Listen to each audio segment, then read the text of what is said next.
This one's particularly complicated. So, because with Piaget, you enter a whole new domain of axiomatic thinking. That's the right way to think about it. So each of these people that we're discussing, each of these theories, comes at the construction of the world from a different perspective, and it's really fundamentally different. It's different way deep down at the level of fundamental assumptions. And so Piaget, who's probably the world's most famous developmental psychologist, but although he didn't consider himself a developmental psychologist, he considered himself a genetic epistemologist.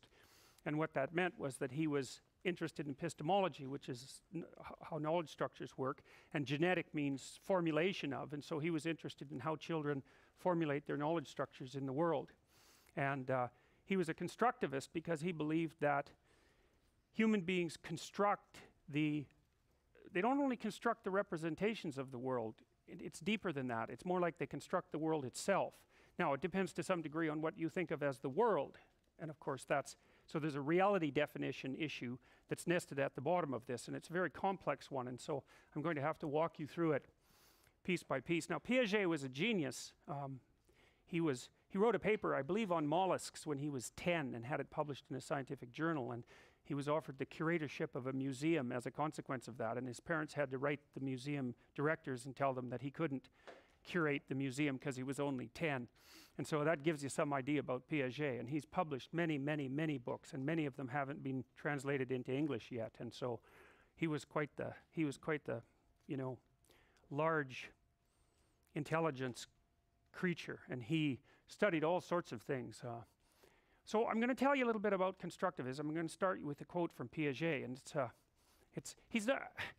some of his books I found quite straightforward, and some of them very difficult, and I think it's often because of the quality of the translation. This happens to be a relatively difficult section. I don't think it's translated that well, but whatever. We're going to go through it. I'll explain it to you a little bit. So Piaget said, "The common postulate," that's assumption, "of various traditional epistemologies, theories of valid knowledge, is that knowledge itself is a fact and not a process. And that if our various forms of knowledge are always incomplete and our various sciences still imperfect, that which is acquired is still acquired and can therefore be studied statically. Hence the absolute position of the problems, what is knowledge, or how are the various types of knowledge possible? Under the converging influence of a series of factors, we're tending more and more today to regard knowledge as a process more than a state. Any being or object that science's attempts to hold fast dissolves once again in the current of development. It is the last analysis of this development and of it alone that we have the right to state it is a fact. What we can and should then seek is the law of this process." Quotes, "We are well aware, on the other hand, of the fine book by Kuhn on scientific revolutions." Now, there's an awful lot of information in that paragraph, so we'll unpack it a little bit before we go on. Now, one way of looking at science is that it's a collection of facts, right? That's what Piaget is stating to begin with, and that we assume that the facts that science has gathered are facts and static. But if you observe them across time, what you find is that scientific facts tend to shift and transform, because scientific theories that are applicable in one century, let's say, turn out to be less applicable in the next. Now, there's been a lot of argument and discussion about this, because the fact that facts change seems to indicate that they're not so self-evidently facts. And there are people, and perhaps Kuhn would be among them, who believe that science consisted of the juxtaposition of paradigms, so those are sets of axioms within which something operates, and the paradigms, he considered them often incommensurate. You couldn't move from one to another because the axioms were different. There was no necessary, what might you say? There was no necessary means of communication between them. But and Piaget knew of Thomas Kuhn's work. That's the Structure of Scientific Revolutions, which was published in 1962. It's a classic text in the philosophy of science. And what Piaget assumed was more like I would say more like a classic view of science, where, so for example, when Newton came up with Newtonian physics, there was a set of propositions upon which Newtonian physics was based. And then when Einstein transformed those propositions, what happened was that Newtonian physics became a subset of Einsteinian physics.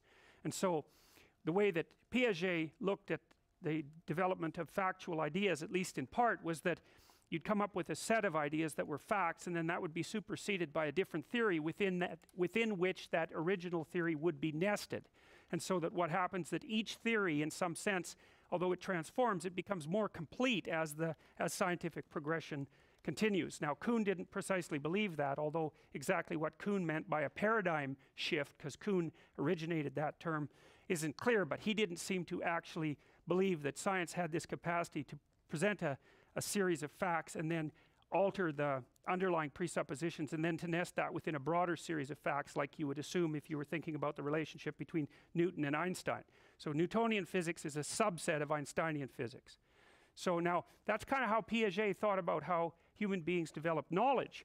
He believed that we came up with, well, let's say you wanted to chop down a tree. That might be a good example. I mean, you could use a dull axe made of bronze. And it's like, well, that would chop down the tree. It'd be a lot of work, though. And then maybe you replace that with a sharp steel axe that's designed like a wedge so that you can really hack down a tree with it. Or maybe you replace it with a saw. And so it's not like the bronze axe couldn't chop down the tree, but the steel axe can do a better job, and the saw can do even a better job. And so the way that Piaget thought about the transformation of human knowledge structures from infancy onward essentially was that infants would produce a representation of the world that was sort of low resolution but quite tool-like. It would work in the world, but then as they progressed, the nature of those tools would become refined and sometimes transform completely. So sometimes you imagine that a child would use, in a sense, a low-resolution picture of something, and then they would increase its resolution as they filled in the details. That would be assimilation. That's the Piagetian notion of assimilation. You're using the same basic theory but filling in the details, and then now and then you'd have to switch to another picture entirely, and that would be more like accommodation. That's where you'd have to transform your internal structures completely in order to properly represent and act within the world. And so that's the basic difference between accommodation and assimilation. So assimilation is like micro alterations, and accommodation is transformation of the knowledge structure itself. And so that's part of, so what Kuhn pointed out was that there'd be a set of facts and then there'd be an anomaly arise of some sort. So like at the end of the 19th century, the only remaining anomaly was, at least one of the remaining anomalies was that no matter which direction you shine a light beam in, and no matter how fast the platform on which you're standing is moving, the light beam has exactly the same velocity, which seems impossible. So, you know, if the Earth is moving this way around the sun, and you shine a light off the Earth, you'd expect the speed of light to be the speed of light plus the speed of the Earth. And then if you shone it the other way, then you'd expect the speed of light to be the speed of light minus the Earth's speed. But that isn't what happens. No matter how fast the platform on which the person shining the light is standing, the speed of light is always the same to every observer. So, and people kind of thought of that as, that wasn't the only anomaly, but that was one of them, thought of that as the only anomaly left in physics at the end of the 19th century, and turned out that was a bad one. There were some other ones as well, like the fact that light tends to behave as a wave and a particle more or less at the same time, which doesn't seem possible. So there's a couple of things left over in Newtonian physics that the Newtonian physics couldn't explain, but by the end of the 19th century, there were famous scientists saying, yeah, well, we got this all wrapped up. There's really nothing left to discover. And then along came quantum mechanics and Einsteinian relativity, and bang, the whole world was like really different. And quantum mechanics is much more comprehensive theory of the world than Newtonian physics. All of the electronics you use wouldn't work if quantum physics wasn't correct, roughly speaking. And so that little tiny anomaly blew into something that knocked the slats out from underneath the entire axiomatic structure of Newtonian physics. It showed it was wrong at its fundamental levels, even though it turned out to be a subset, a correct subset of something that was much broader. And so you can kind of think of that as, that's what kids are doing as they progress. They develop a theory that accounts for a certain set of, you could say facts, but this is another place it gets tricky. And then they modify those and make them more and more refined, but now and then they have to undergo quite a transformation, and that'd be a stage transition in Piagetian thought. That's the stage transition idea. And that would be akin in some sense to a Kuhnian scientific revolution. Now, what Piaget is trying to state here is that because there's this weird problem with facts, which is that they tend to transform across time. You know, like if you go take a biology course right now, in 20 years, pretty much everything you learned, or very much of what you learned, will turn out to have been wrong. And that's kind of weird because it isn't wrong right now. And you'd think, well, how can it be wrong in 20 years? And that's a really complicated problem. And in order to solve that, you kind of have to think about facts like tools instead of them as thinking about them as objective independent realities, because a bad tool can still work as a tool, whereas a bad fact just kills you stone dead. And so Piaget, anyways, in any case, that seems to be a completely unnecessary phenomena.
There's no reason for that. That's just sheer spite, as far as I can tell. Okay, so here's one of Piaget's propositions, and it is that because facts flux in some sense across time, you're looking for something that doesn't change across time to call it a real fact. And so what Piaget is trying to point out in this, let's call it introductory paragraph, is that the one thing that doesn't change is the manner in which people generate facts, rather than the facts themselves. So the ultimate fact is a fact about the way people generate facts. All right, and so Piaget's theory in part is a theory about how knowledge is acquired and transformed. And so it's not a study of the knowledge itself, it's a study of the process by which the knowledge is generated. And he believed that that process was unchanging, at least with regards to human beings. And so you could think of the Piagetian genetic epistemological mystery as being, how is it that people form and transform representations of the world? And one of his conclusions about that is that there's a standard process. And then the reason that I'm telling you about Piaget right now is because, as far as I can tell, the standard Piagetian description of the manner in which knowledge is acquired and transformed is the same thing that's represented in the mythology of the shamanic transformation, which is that there's a state of being, and then it's disrupted by something chaotic, and there's a disintegration period, and that's the space between the stage transitions for children, in which time they're often upset because their little theory about the world isn't working anymore. And then in that chaotic period, they adjust themselves to new anomalies, and anomalies are what occur when you act in the world and what you want to happen doesn't happen, right? Because that means there's something wrong with your knowledge structure. If you act and then something happens you don't want to happen, something's wrong with the way you're representing the world. Or you could say something's wrong with the world, but good luck with that. Although, you know, people can modify the world as well as modifying their belief structures, and people do that a lot. But so the Piagetian stage transition, as far as I can tell, is a micro case of the broader idea of the existence of an orderly state, its dissolution into a chaotic state because something unexpected has occurred, and then its retransformation into a more integrated state. Now, Piaget would say, well, the initial state and the chaotic state and the final state aren't the ultimate realities. The ultimate reality is the process of moving through those stages. And that's how people acquire knowledge, and that's, you could say, that's the central element of human beings. And I would say that's another re-representation of the hero myth, because the hero is the person who notes anomaly, notes something that's changed, that's outside of explored territory, encounters it, defeats it, let's say, or gets something of value from it, and then recasts it into the world, shares it with the community, restructures the world. And so that's the central story. It's not the central story of human beings, but it's close enough for our purposes at the moment. So okay, so that's what Piaget is about. How do human beings encounter the world, and what happens when they do that? Now, the thing about the world for Piaget is it's also a complicated place. It's not exactly the set of all objective facts that remain to be discovered, because Piaget is a constructivist, and he's more of a pragmatist than he is precisely a scientific realist. And so that's a complicated thing, a very, very complicated thing. I don't know if any of you, and maybe this is completely irrelevant, I don't know if any of you listened to my argument with Sam Harris, but Sam Harris is a scientific realist, and I was trying to make, at least in part, a Piagetian point, but he was having none of that, that's for sure. But Piaget makes the point, and so, you know, I'm going to let him speak in some sense as we proceed through this, and well, you'll see why he does what he does. So, if all knowledge is always in a state of development and consists in proceeding from one state to a more complete and efficient one, so that implies a hierarchy of states, right? That you move from one knowledge structure to the next one, which includes the previous one and is better. And it's better because it covers more territory. That's how you know it's better. It does the same thing the old tool does, plus some additional things. So it's a definition of better. It's a good thing to have a definition of better and worse. If all knowledge is always in a state of development and consists in proceeding from one state to a more complete and efficient one, evidently it is a question of knowing this development and analyzing it with the greatest possible accuracy, which is something I happen to agree with, but that's partly because I read Piaget and I think I understand what he meant, and he's quite the thinker. And so I'm going to see if I can like clue you in a little bit about this, because it's exceedingly complex, you know, and most of the time when people talk about Piaget, they just talk about his surface experiments. They don't talk about what he was actually up to. And what he was up to was, well, he was trying to figure out how people represent the world and learn. And it's not only that, you know, this is another thing people don't know about Piaget, is that he was trying to reconcile the chasm between science and values. That's what drove him through his entire intellectual life. He was attempting to bridge the gap between science and religion. That's another way of thinking about it. And that was explicit. He knew that. That's why he did everything he did. And so the thing that's so cool about Piaget, I think, is that he actually started to provide what you might think about as a rational basis for morality. It's not exactly rational. That's the thing. Because it's rational belief, like scientific realism, has a certain set of presuppositions at its core. And Piaget doesn't use those presuppositions to solve the problem. The problem's so deep, the gap between what is and what ought to be, that's the David Hume's problem. You can't derive an ought from an is. Just because you know a bunch of things doesn't give you an unerring guide to know what to do about those things. There's a gap there. And Harris and people like him say that gap is illusory, but most philosophers, including David Hume, including Piaget, these are heavy-duty people, including Heidegger, would disagree with that. They don't believe that gap is non-existent, and Harris believes that you can nest values within science, and that's the proposition that he continually puts forward, like most of the so-called new atheists. But it's a hell of a lot more difficult to do than you think, that's for sure. And so, anyway, so how is Piaget purporting to manage this? Well, one thing he does is for Piaget, it's really important that you have a body. And that's one of the things that's very cool about his thinking. So you could think about him as an early exponent of embodied cognition. It's like, he's not exactly a Cartesian, a follower of Descartes. He doesn't really believe that you have a spirit or, say, a rational mind that is in some sense separate from your body, which is an implicit presupposition of a lot of philosophical claims. Piaget really sticks you in your body. And the other thing that Piaget claims is that your abstract knowledge is actually determined by the structure of your body, and that it unfolds from your body up into abstraction, and that's what happens as infants transform into adults. First of all, almost all their knowledge is embodied, and what that means is that it's not, look, there's a couple of different kinds of memory. Like the most fundamental distinction you might think of is between procedural representation, procedural memory, and and representational memory. So when you remember your past, that little movie that runs in your head, or maybe the facts that you can recite about your past, that's episodic memory. That's representational. But procedural memory is different. Procedural memory is how you walk. You don't know how you walk. That's how you ride a bike. It's how you play the piano. It's how you type. So it's automatic, right? It's built into your nervous system. It's built into the nerves that innervate your musculature. And they're completely separate memory systems. Now, one can represent the other, which is interesting. The representational system can represent the output of the body, which is basically what happens when someone tells a story, even when you tell a story about your own life. But the contents of procedural memory precede the contents of representational memory, and they're shaped in different ways. So, for example, part of the wisdom that's encoded in your body is there because of things you've practiced, but it's also there because you've practiced things in a social environment.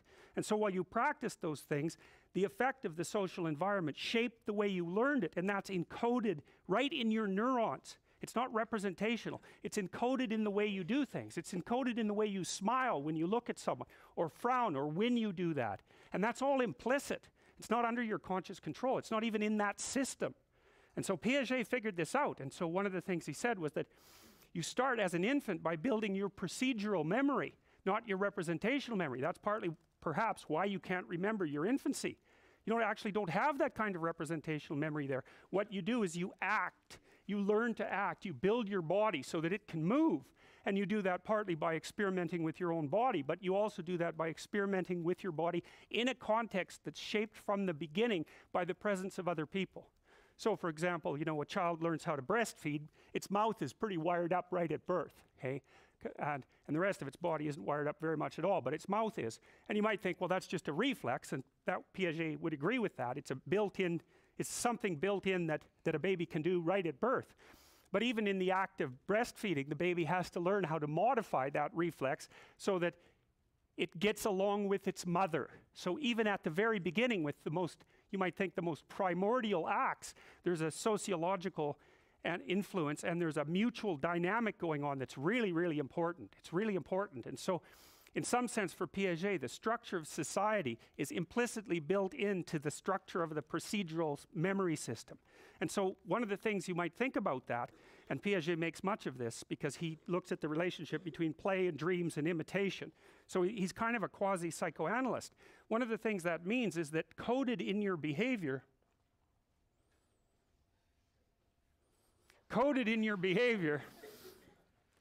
is the social structure in which you emerged.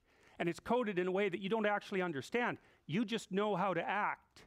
And then you can figure out how you're acting, and you can extract out of that some of the social rules, but that doesn't mean that you know the rules. It meant that the rules were built into you. Here's a way of thinking about it. Like a wolf pack knows how to operate together. It knows how to hunt, right? And each wolf knows where every other wolf is in the dominance hierarchy. But they don't know that. They don't have rules, right? They don't have a code. They don't have laws. What they have is behavioral regularities, patterned behavioral regularities. And those are like a morality. They're very, very, in fact, that's exactly what they are, a dominance hierarchy of animals that aren't representational, that don't have language. At least they don't have language. The dominance hierarchy is a kind of morality. It's a way of setting up individual behavior within a social context to maximize cooperation and minimize competition. And so Piaget would say that, the origin of and Frans de Waal, who's a great primatologist, by the way, Frans, F-R-A-N-S-D-D-E-W-A-A-L, he's written a lot of books about the emergence of morality in chimpanzees in particular, and, he follows the same line of logic. It's that the morality emerges out of the interaction between the chimpanzees, and it's bounded by the necessity that the actions take certain forms. So, for example, if the chimpanzees act in a way that each of them kills everyone else, it's like that's the end of it. It's the end of the game. So that's not a very functional morality. It doesn't produce survival of the individuals. It doesn't produce flourishing of the individuals, certainly. It produces extinction of the individuals and the death of the group. So as far as de Waal would be concerned, from an evolutionary perspective, that sort of mode of interacting is a dead end. And so one of Piaget's claims, implicit claims, is that, and this is one of the things that's so brilliant about Piaget, is that the interactions between people, the social interactions between people, necessarily emerge within a kind of bounded space, and the space is the space of the game. So we're always playing games, always. And a game, you might think about a game as a microcosm of the world. And a small child's game is a tiny fractional microcosm of the world, but then you get up into adult games, and you could think about those maybe as multiplayer online games. That's one good representation. But even more sophisticated things like being a lawyer, say, or like working at McDonald's or any of those things, those are also forms of game. And people negotiate the rules, and that game is nested inside sets of broader games. And so for Piaget, the games that children play kind of transform inexorably and incrementally into the games that adults play. And a game that's playable as an adult is a functional game. It's an acceptable game. And one of Piaget's claims is that not only do people start playing games unconsciously in a sense and implicitly, but then they start to play games more consciously. They actually represent the games to some degree, at least in their actions. Then they start to learn the explicit rules of the game, but only later, after they know how to play it. And then, at the highest stage of moral development, they start to realize that not only are they players of games and followers of rules, but they're also producers of rules. So you start out not being able to play a game at all, then you can play a game with yourself, then you can play a game with a few other people, then you can play rule-governed games with lots of people, and then you realize that you make the rules and you can make new games. And that's the highest level of moral development according to Piaget. It's brilliant. It's bloody brilliant. He's the first person that I ever really encountered who was able to put the notion of an emergent morality on something, broadly commensurate with a scientific perspective. But you have to understand that in order to do that, he had to sacrifice a little bit of his notions of scientific realism, and that's what makes him a constructivist. And so we're going back to constructivism. So he says the beginning, and this is the beginning of the development of knowledge, does not unfold itself as a matter of chance, but forms a development. So he said there's not only do knowledge structures change across time, and they're embedded in the social world, but the manner in which they change across time actually has a bit of a structure, and so that would be the Piagetian stages of development, just so you know. Now, people have debated ever since Piaget proposed this, if those developmental stages are fixed and necessary, and if he identified them properly, and as well, whether or not they could be sped up, which he always called the American problem. Could you speed up these stages of development? And there's a lot of argument about whether those stages exist in the manner that Piaget described, and whether they're fixed and all of that, but that's still the fundamental element of his theory. And since the cognitive domain has an absolute beginning, which means you're here now, but at one point you weren't, so there was an absolute beginning to you as a phenomena, it's to be studied at the very stages known as formation. That's his rationalization for being a genetic epistemologist, right? Someone who studies the formation of knowledge structures across time, like an embryologist, someone like that, right? Developmental embryologist. The first aim of genetic epistemology is therefore, if one can say so, to take psychology seriously and to furnish verifications to any question which each epistemology necessarily raises, yet replacing the generally unsatisfying speculative or implicit psychology with controllable analysis. And so basically what he's saying there is that you can guess, in a sense, like Freud did about developmental psychology. Freud kind of projected backwards from his patients into the dim mists of childhood and came up with like a hypothetical developmental sequence, and Piaget said, well, we're not going to do that. We're going to go run experiments on kids, often individuals, but sometimes multiple individuals. We're going to observe exactly what they're doing. He watched his kids in their cribs, for example, unbelievably intently and with great. He was like an ethologist, which is a person who studies animal behavior observationally, like Frans de Waal. He was like an ethologist of children. Not exactly an experimental psychologist, although also an experimental psychologist. And he more or less established the field of developmental psychology. So he said, well, let's empirically analyze how children learn. And then maybe we can figure out how this knowledge process unfolds, and we don't have to guess about it. We can use controllable analysis. And so you could say he introduced scientific methodology, even though he wasn't a scientific realist. He introduced scientific methodology into the study of child development, but more importantly, into the study of how knowledge structures unfold across time. So he was a philosopher as well, but a strange type of philosopher, because he was interested in how philosophy itself emerges in the mind of the child. And so that's what Piaget was up to, and it's quite remarkable. And he had incredibly wide range of interests, befitting someone who probably had an IQ of like 190. I mean, he was seriously smart guy, like way outside of the normal range. And so this is the sort of questions he was trying to answer. Well, how do you, on what do you base your judgments? Because you make judgments about things, better or worse, say. Well, how? How do you come up with that ability? How does that emerge? And on what basis do you make the judgments? There's a famous ruling on pornography that I believe the Supreme Court of the United States laid down, and one of the justices wrote something that's become infamous or famous, depending on how you look at it. He said, well, I can't define pornography, but I know it when I see it. And that's a notion of the incomplete ability of the representational system to represent the contents of implicit perception, or the procedural system. You can know that you know something, but that doesn't mean you can describe why. It doesn't mean you can describe how you know it. And you don't. How do you focus your eyes? Like, you don't know how you focus your eyes, you just focus them, you know. How do you smile? Like this. Well, maybe less ugly, but, you know, you can't describe how you do it. You can't describe the musculature. You can represent the output of the act, and you can do it, but you can't represent it. And you're just stuffed full of skills like that, which is another example of the way that you're way more complicated than your understanding of you. You know, one of the things people often ask is, how can we use the rat as a model of a person? Because, like, you know, a rat's not much of a person, depending, of course, on the person. But the real answer to that is, well, compared to what? Like, compared to your understanding of a person, a rat is an excellent model of a person. So it's not as good a model of a person as a person is, but compared to imagination, let's say, it's incomparably better. And, you know, that's because we share, like, I don't know what, 98% of our genes or some damn thing with rats. It's like, it's really up. I think we share 90% of our genes with yeast, for God's sake. You know, and so we're a lot more rat-like than yeast-like. So, and I think with chimps it's over 99%, you know. So it's not a bad model. Obviously it's not perfect, but it always depends on what you compare it to.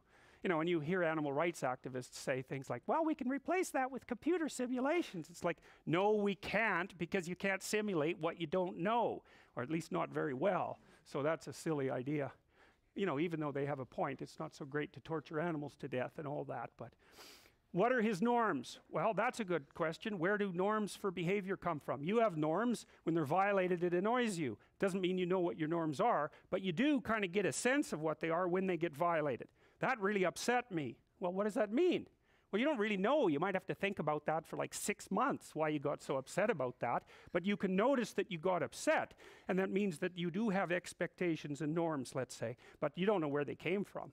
Now, obviously, in part, they came from your intrinsic structure, but also they're a consequence of your learning, but even more importantly, they're a consequence of your learning in a social environment. So all of those phenomena which exceed your comprehension determine the nature of your norms, and often you only detect them when they're violated. So, because why bother paying attention to something that works? You just don't. No one does. They take it for granted. It's almost the definition of something working. It's like, you know, you think, I'm driving my car to school, and you think you're in a car, but you're really not in a car. You're in a thing that gets you from home to school. And you can pretend that, that is so annoying. You can pretend that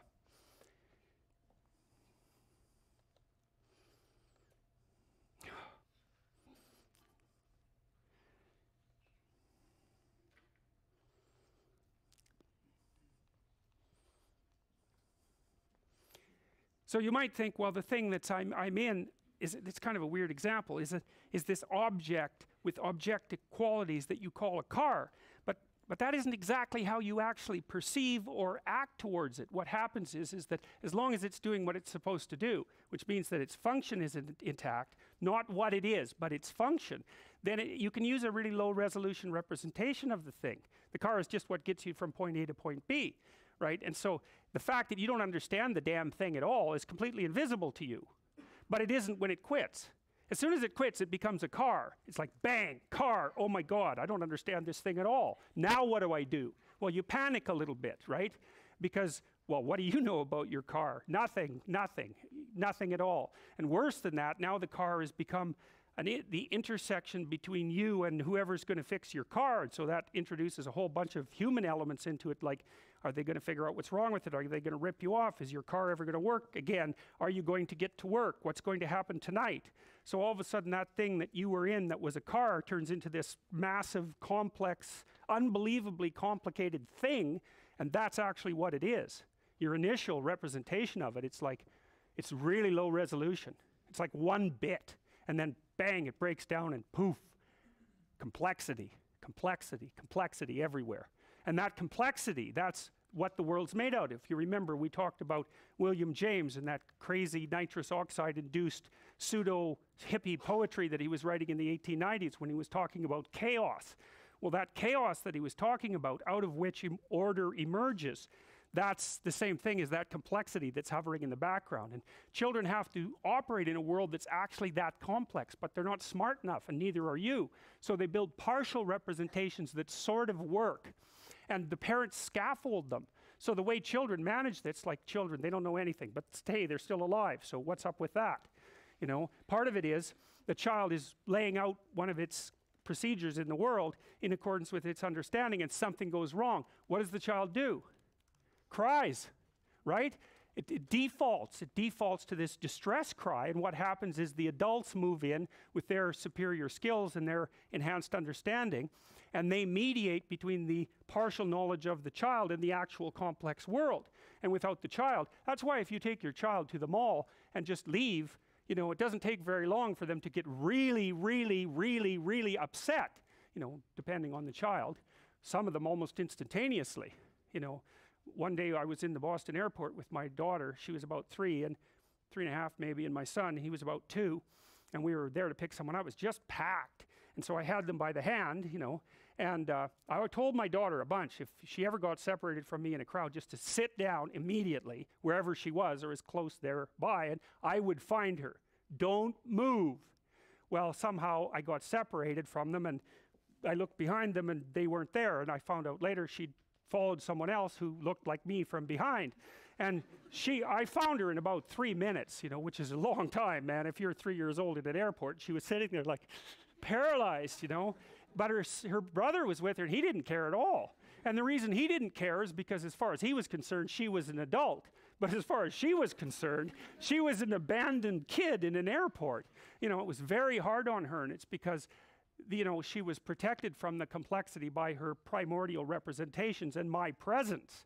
But as soon as my presence disappeared, the complexity came flooding back and just overwhelmed her. That's chaos and uncertainty. And then she'd cry, and the cry says, "Help, I'm out of my league, I'm drowning, you know, intervene." And so that's how kids in part can get along in the world with their incomplete knowledge representations. It's always also how you get along in the world. Because it's incomplete beyond belief, but you got all these other people around you and the whole damn society filling in the gaps. And so you walk around like you know what you're doing, but you don't. You just hardly know it all. You know, if you can fit into that system, great. You've got it on your side, and you can use it to fill the gaps. That's also partly why people are so concerned with maintaining their social identity, like the real identity. I'm not talking about some surface identity, but you see, because you have set up a set of expectations and desires about how you want the world to unfold, and you do that within a social context. And as long as your desires and the actions of the community match, which means you're at home, roughly speaking, as long as they match, you stay emotionally regulated. You like that. That's why you can stay calm in here. It's like your desires are being played out by everyone else, because one of your desires is that none of these crazy primates starts brandishing a knife, for example, or even twitching, or any of that sort of thing. You don't want any of that. And if it starts happening, it's like you get wary very quickly, and maybe you'll look, and maybe you won't, and maybe you'll freeze, maybe you'll get the hell out of there, or maybe you'll get aggressive. But that match has to maintain itself intact, or your entire nervous system gets dysregulated.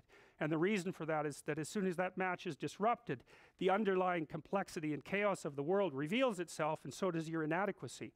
And then your body defaults into predator mode, and the fact that you don't know anything and that everything is really complicated becomes very evident to you very quickly. And people hate that. It's the worst thing that can happen to them, the bottom falling out of their world.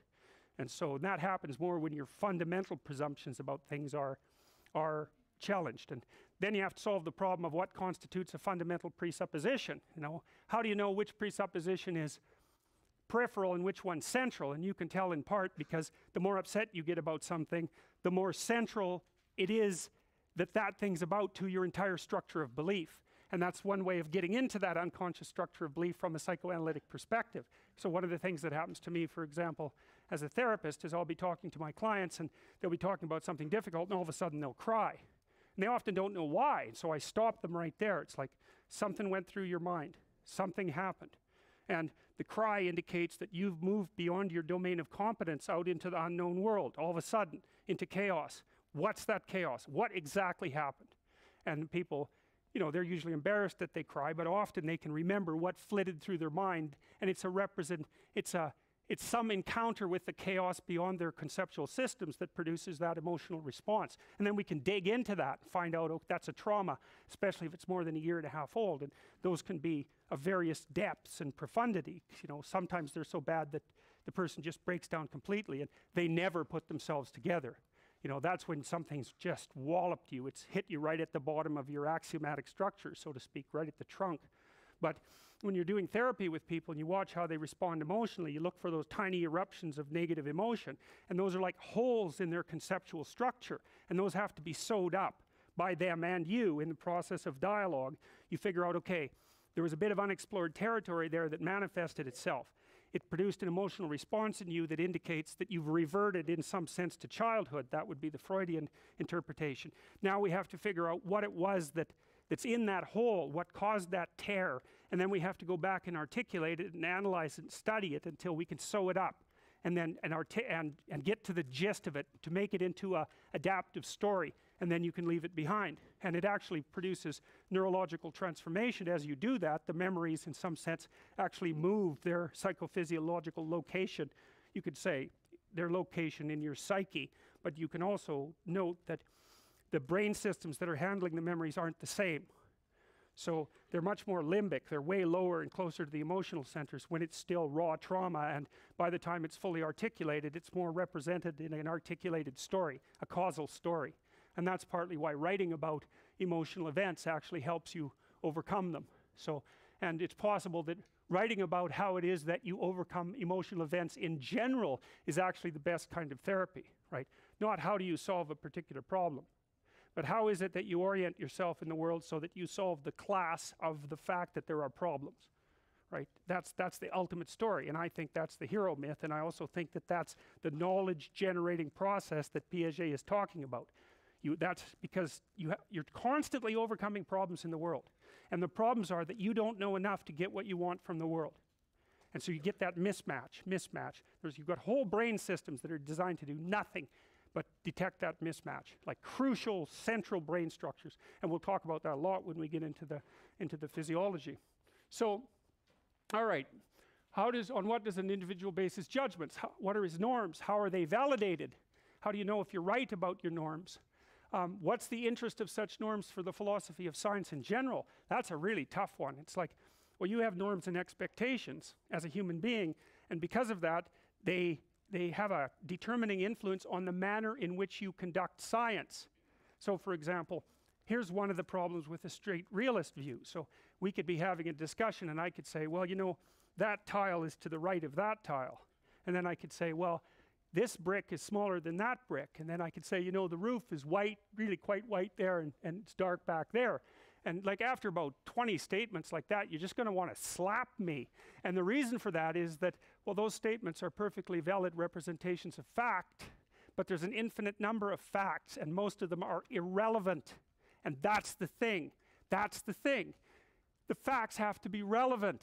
Like if you come to a lecture and all the person does is tell you irrelevant facts, what happens? You've been in lots of lectures like that. What happens? Well, you start fantasizing about something that might be more worthwhile.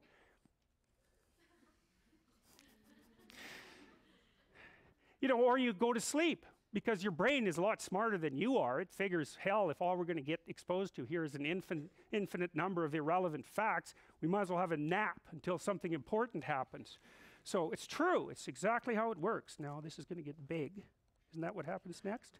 No.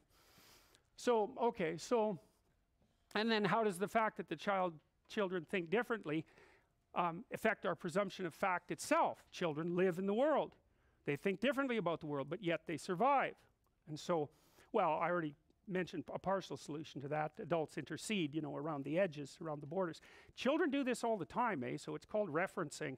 And they do it two ways. So, for example, if you're in a room with your child, maybe two, and a mouse runs across, the child will orient to it, watch it, track it. That's pretty much unconscious. And the mother, let's say, will do that too. And then the child looks at the mouse and then looks at the mother. And the reason is because the child doesn't know what a mouse is. And so then it looks at the mother to read from the mother's face, which is a projection screen of emotions, how to classify the mouse in terms of import. And if the mother is like all calm about it and gives the kid a pat, it's like, you know, okay, whatever, you know, not danger. That's what the mouse is first. Danger, not danger. It's way after that that it's a mouse. You think, no, it's a mouse to begin with. It's like, these things are not so straightforward. They are not so straightforward. So anyways, if the mother climbs up on the table and has a screaming fit, then the child's already prepared because of this anomaly to be emotionally responsive. The child looks at the mother's face. It's got terror on it. The child thinks, small danger, big danger. It's like phobia, phobia, phobia. Now, all kids that won't happen to because some are very emotionally robust. But if their child's very high in neuroticism, trait neuroticism, the probability that they'll develop a permanent, semi-permanent fear of the mouse is extraordinarily high. And that's what should happen because the mother tells you what the mouse is. And the face doesn't say mouse. It says safety, danger. And that's the first thing you want to know about something. Is it safe or is it dangerous? And that's a tricky one, because whether something is safe or dangerous is not exactly an objective fact. There's a guy named J.J. Gibson who wrote a book called An Ecological Approach to Visual Perception, which I would highly recommend. And his claim in that book, it's a real work of genius, I believe, is that when you walk towards a cliff, you don't see a cliff. You don't see a cliff and infer danger. What you see is a falling off place and you infer cliff. And you can tell that. Some of you have vertigo. You go up on the 26th floor out into a balcony and it's like, you don't want to go near the edge. Maybe you feel like you're going to throw yourself over because people have that kind of, what if I fell or what if I jumped over? It's like, stay away from that. It's like, that perception of the danger precedes your perception of the balcony and the object.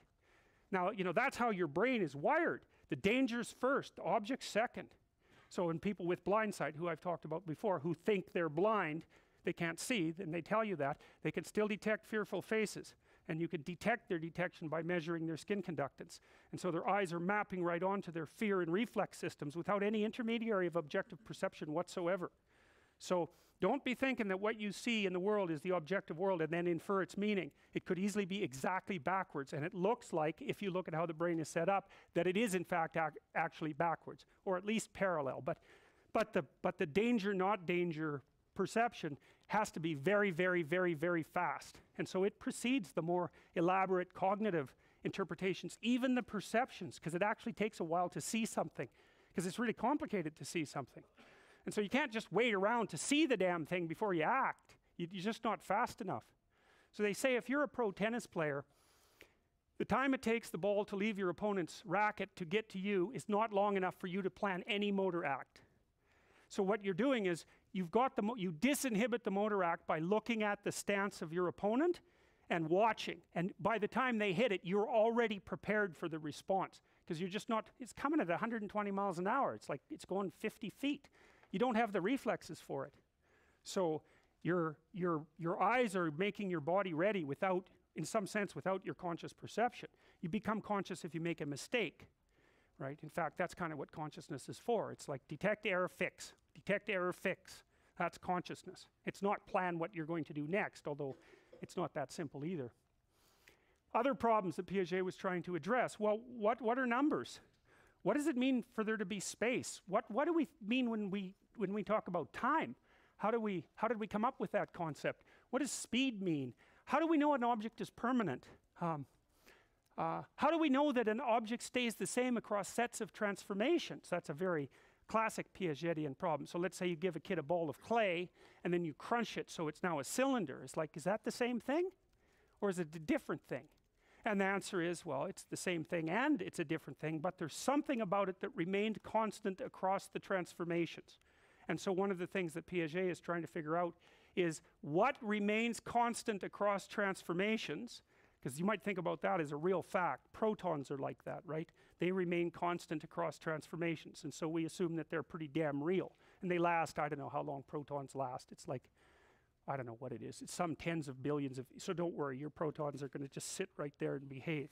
You know, so they last for a very, very, very long time across sets of transformations, so we can regard them as real. He was interested in why children play and why there are patterns in play and how that's related to dreams.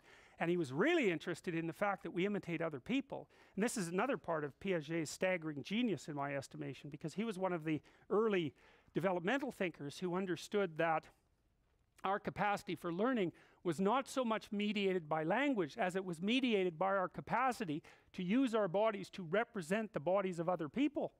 And that's mind-boggling. It's a mind-boggling idea. So, you know, you hear monkey see, monkey do, but it's actually not true. They're not very good at imitating.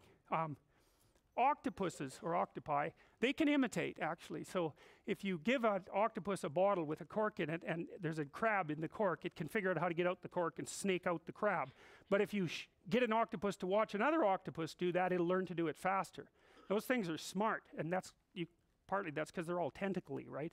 And so they actually have something they can do something with, like our hands. Here's our tentacles, you know. And octopi can operate in the world because they have tentacles. And you know, you hear about the superhuman intelligence of things like dolphins and whales. It's like, yeah, no. They're basically test tubes, you know. What are they going to do, snout up a city? It's like, no, they're not going to do that. They can't manipulate the world, so whatever their intelligence is, it's way different than ours. Okay, imitation. So partly what you're doing all the time is imitating other people. All of you are imitating each other right now. You can tell, because look around. You're all doing exactly the same thing. So it's mass imitation, and that's really a huge part of social structure, is that we're constantly imitating each other. And so that means that your body and her body are very much matched physiologically right now. You're in the same state, and you can tell because you basically have the same expression. And as long as all you crazy primates, violent primates, have the same expression on, you can pretty much be sure that all of you are thinking and about to do approximately the same thing. And so you can keep that match between your desire / expectation and reality happening. And that's why we have a face. It's so that other people know what the hell we're up to. And that's why you're always watching people's faces, because you want to see what they're up to. And that's why you have whites around your iris. Gorillas don't. And so that's because I can see exactly where your eyes are pointing, because they're highlighted by that white. And I'm unbelievably good at detecting the precise direction of your gaze. And so if you stand on the corner and look up at buildings, other people will stand beside you and look up, because they think, well, that guy wouldn't be standing there pointing his eyes into the sky unless there was something of interest to a primate like me. And so this classic social psychology experiment, you'll get people gathered around trying to figure out what the hell it is that you're pointing your eyes at, right? Because that indicates intense interest in something valuable that I might be able to share or partake in if I can figure out what it is that you're up to. And so all your ancestors who didn't have nicely defined eyes, they all got killed or they didn't mate. And that's why you have these beautiful white eyes with this like colorful iris in the middle. It's so that people can tell what the hell you're up to. And they're more likely to cooperate with you, more likely to mate with you, and less likely to kill you, which is, you know, probably a good thing, all things considered. And so, you know, if you look at the same thing that someone else is looking at, you're imitating them.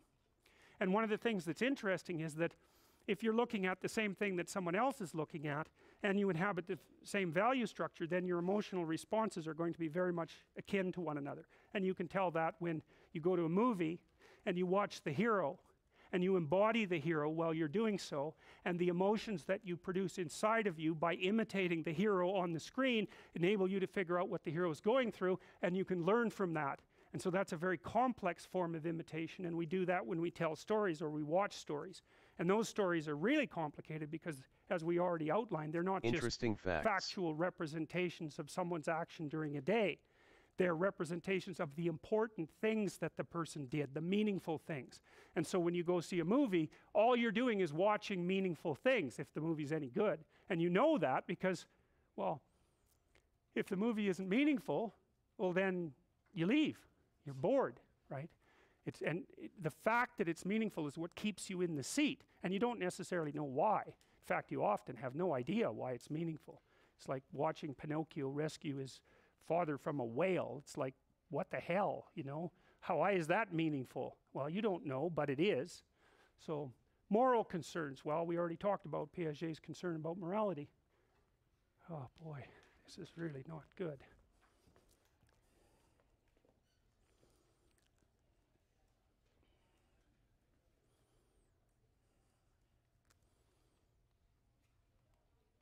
About faces and this kind of subject. Okay, here's a proposition, constructivist proposition.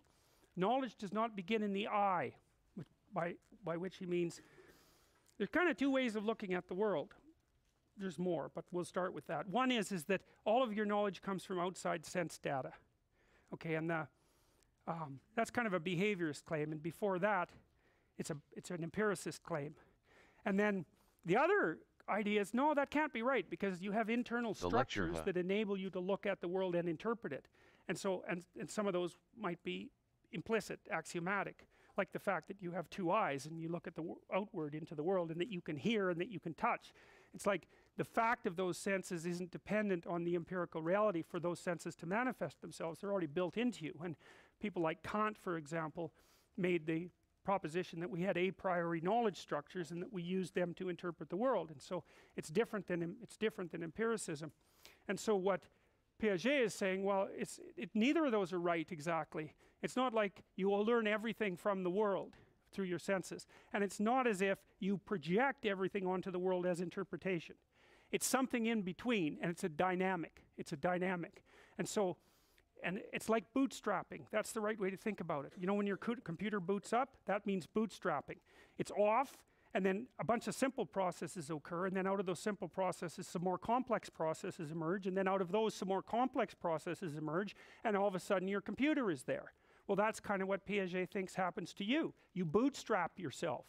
And so you have got a couple of reflexes to begin with, like the sucking reflex, for example, and you've got some proclivities, like maybe you can sort of flip your hand, or you develop that, and you have reflexes. So, you know, if you blow on a baby, for example, the baby will go like this.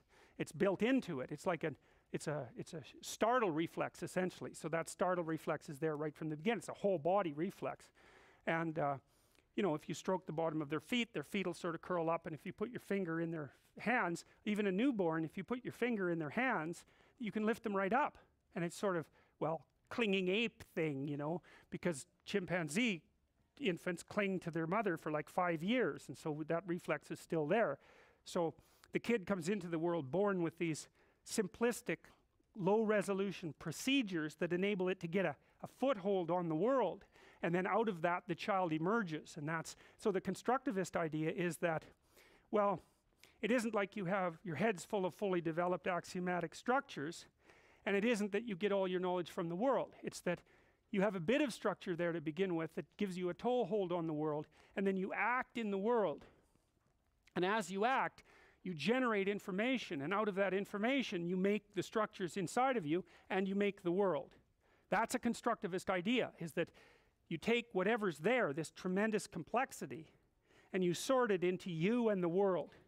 And so that goes back to that William James idea about that initial chaos. And it's a hard concept to grasp, because that isn't really how we think.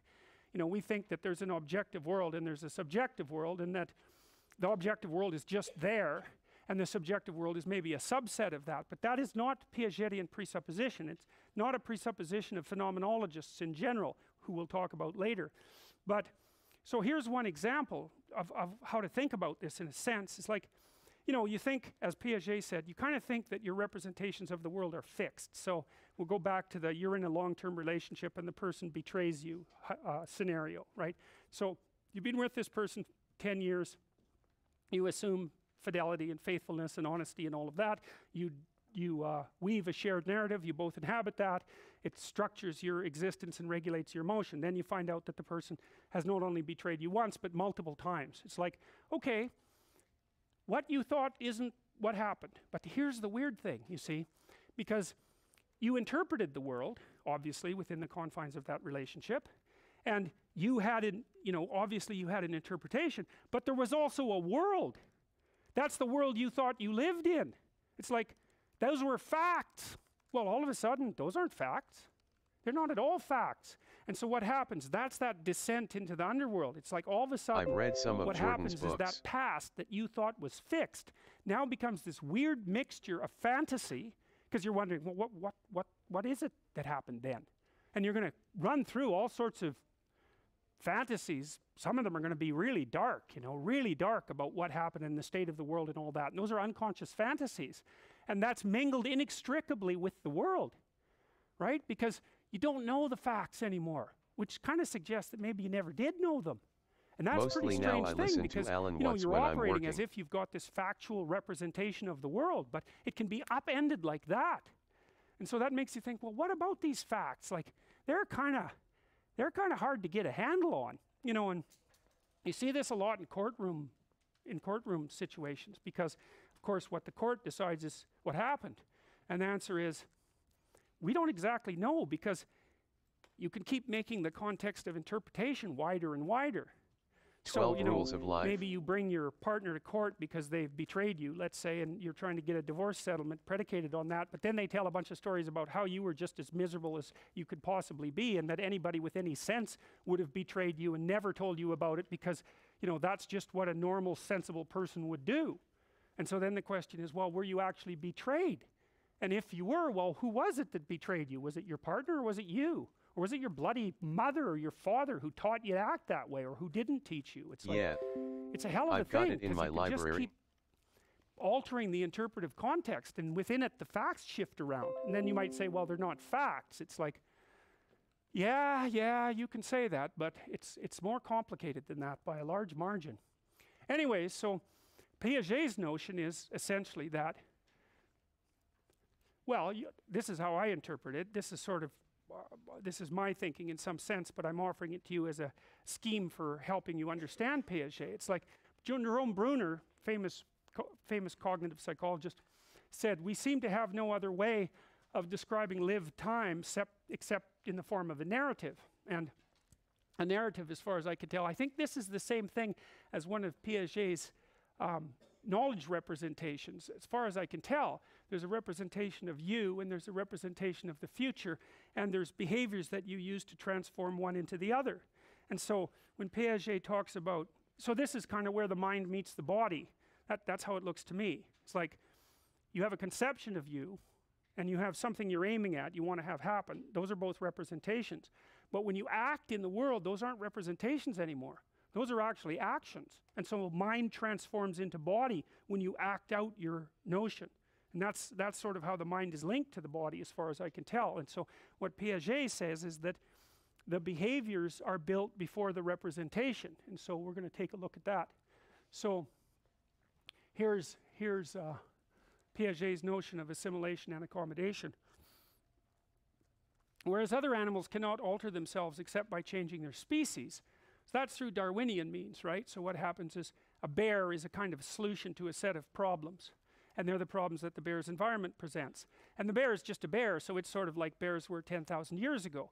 And the only way the bear can solve a new problem, basically, is by generating new random bears, which is what it does when it reproduces, and hoping that one of those more random bears is a better fit for whatever random change might occur in the environment. That's the whole Darwinian issue, right? You can't predict which way the environment's going to go. And so what you do is you take your structure and you vary it, and you throw those out into the world. And some animals do that expensively, so they have infants that they have to program to that specific environment, but it takes a lot of investment. And some creatures do that cheaply, like mosquitoes. It's like they don't care for their kids, but they have 1 million of them. So like, who cares if 999,998 die? There's still twice as many of you as there were. So those are two different reproductive strategies. And you could think about all those mosquito offspring as new mosquito ideas in embodied form. And most of them are bad ideas, and so the environment just wipes them out. Well, Piaget's point is we do the same thing with our cognitive structures, and that's the thing that's so interesting about people, in some sense, that we've internalized the Darwinian problem. And so when you think about the future, what you're doing is generating a multiplicity of potential environments, and then you're generating a sequence of avatars of yourself to live in those fictional futures. and then you watch what happens as that avatar lives in each of those fictional futures, and if the avatar fails, you don't act that out. It's bloody brilliant. It's brilliant. That's what our brain does. It's like it hypothesizes potential futures. It runs simulations and it kills them. And that can be really painful, but it beats the hell out of dying yourself. Or maybe sometimes you won't think so, because it really can be painful.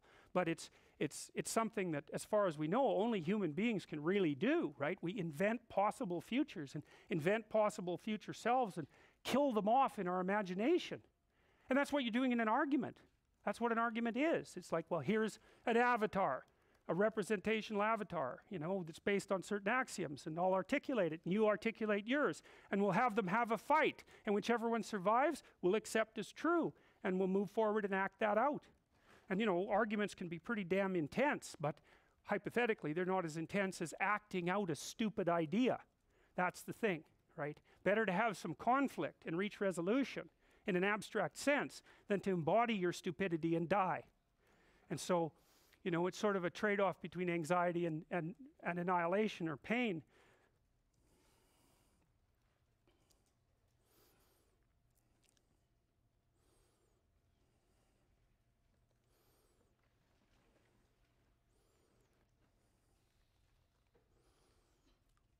Whereas other animals cannot alter themselves except by changing their species, man can transform himself by transforming the world, and can structure himself by constructing structures.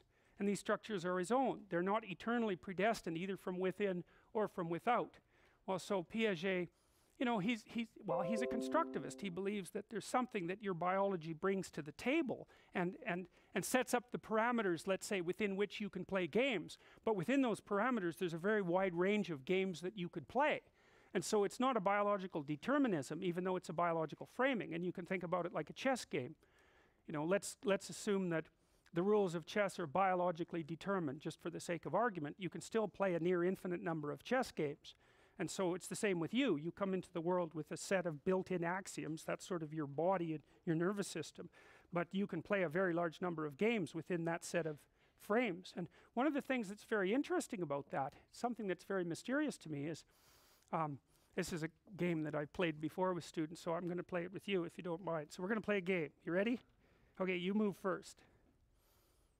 Right, exactly. You don't know what to do, right? And that's so interesting, because I basically made the presupposition that you could do anything. You're completely free. And well, what do?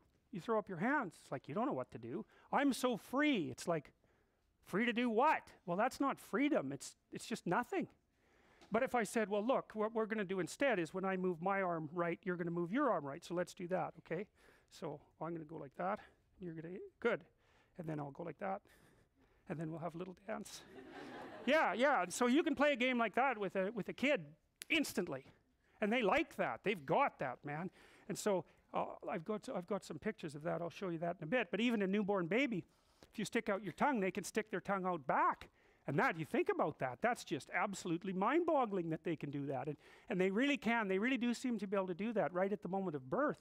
And so, you know, you hear babies have no theory of mind. It's like, yeah, no, they can imitate. That's pretty bloody amazing, man. Like, you haven't seen robots that can do that yet. Although there are robots now that you can teach by moving their arms. You move their arms, and then they'll do it. And so you can actually program them by moving them. And then they'll just repeat it. And so they're getting damn close to imitation. They're really getting close. And then look the hell out, man. Because they're going to be imitating each other as well as us. And they're going to do it so fast, you just won't be able to believe it. So that's coming. The organism adapts itself by materially constructing new forms to fit themselves into those of the universe, whereas intelligence extends this creation by constructing mental structures which can be applied to those of the environment. That's the Darwinian idea that I just mentioned. You know, the guys that are building the autonomous cars, like, they don't think they're building autonomous cars. They know perfectly well what they're doing.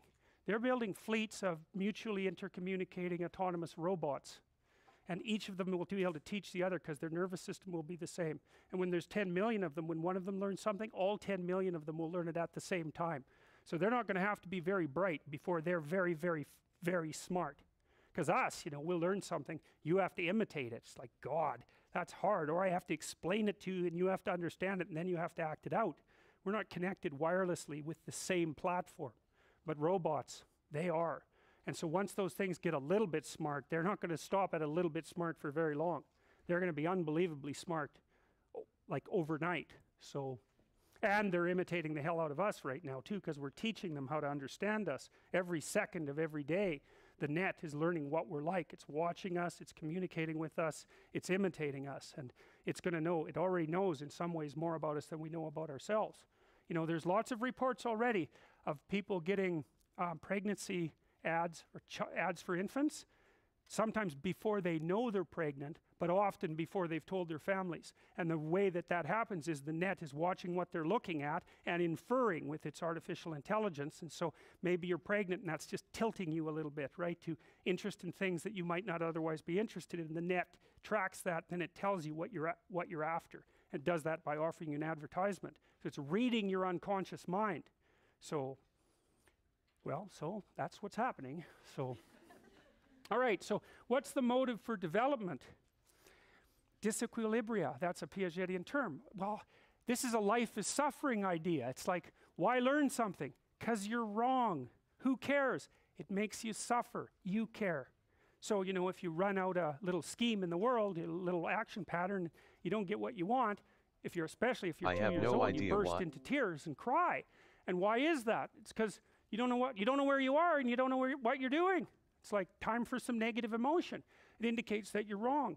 And that's terrible in some sense, because it almost always means that to learn requires pain. Now, I don't believe that exactly, because people are curious, you know, and to go out and be curious and to learn new things can be very exciting. And so what it seems to be is that there's a rate of learning that's too fast, and that hurts you. That's what makes you cry.